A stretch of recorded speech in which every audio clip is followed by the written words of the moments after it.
পাড়া প্রতিবেশী বা কোনো সোর্স আদার সোর্সেস না ইন্টারফেয়ার করতে পারবে না, কারণ they know there is a team to take care of and then rescue and safely তাকে নিয়ে আসো and then the process will happen. আমি অনেকগুলো অর্গানাইজেশনের সাথে যুক্ত, তো রিসেন্টলি আমি হিউম্যান রাইটস এর একটা অর্গানাইজেশনে জয়েন করেছি। তো ওখানকারই একটা ঘটনা বলছি, কিছুদিন আগেই মানে ওখানকার যিনি স্যার আছেন, যিনি ডিরেক্টর ওটাটা, তো উনি ঘটনাটা বললেন যে হঠাৎ করে এরকম মানে ওনারা ওই সাবারবানে গিয়ে কাজ করেন, আমরা তো এখানটা দেখছি কলকাতা সিটি, কারণ সাবারবানে এই জিনিসগুলো আরো বেশি সাংঘাতিক, মানে women safety specially domestic violence যেটা তুমি বলছো, মানে বাড়িতে যে কত রকমের ঘটনা ঘটছে, মানে পুড়িয়ে মেরে ফেললো।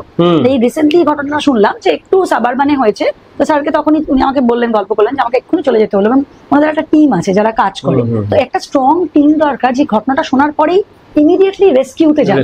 সেই যেরকম আমাদের এখানে অ্যানিমালস রেস্কিউ টিম হয়, এক্স্যাক্টলি আমার একটা টিম দরকার যে ইমিডিয়েটলি তাকে আমাকে কি স্টেপ নেব। সেই ঘটনাটা ঠিক এরকমই, যে ওই দাউরি নিয়ে বোধহয় কিছু গন্ডগোল হয়, সেই মেয়েটিকে বাড়িতে আর কি পুড়িয়ে গায়ে কেরোসিন দিয়ে জ্বালিয়ে দেওয়ার চেষ্টা করা হয়েছে। মানে এটাই কয়েক মাস আগে, জাস্ট ওই ইয়ের ঘটনাটার পরের ঘটনা বলছি।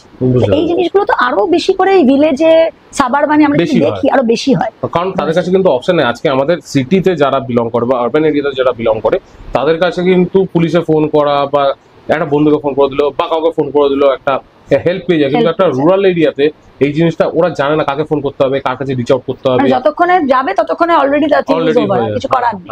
সেটাই হচ্ছে একবার একজন যদি জীবন হারিয়ে ফেলে, we can bring back the life. হয়তো আমরা কেস করতে পারি, হয়তো লড়তে পারি সেখানে গিয়ে, কিন্তু কি হবে, লাইফ টাইম ইমপ্রিজনমেন্ট হবে।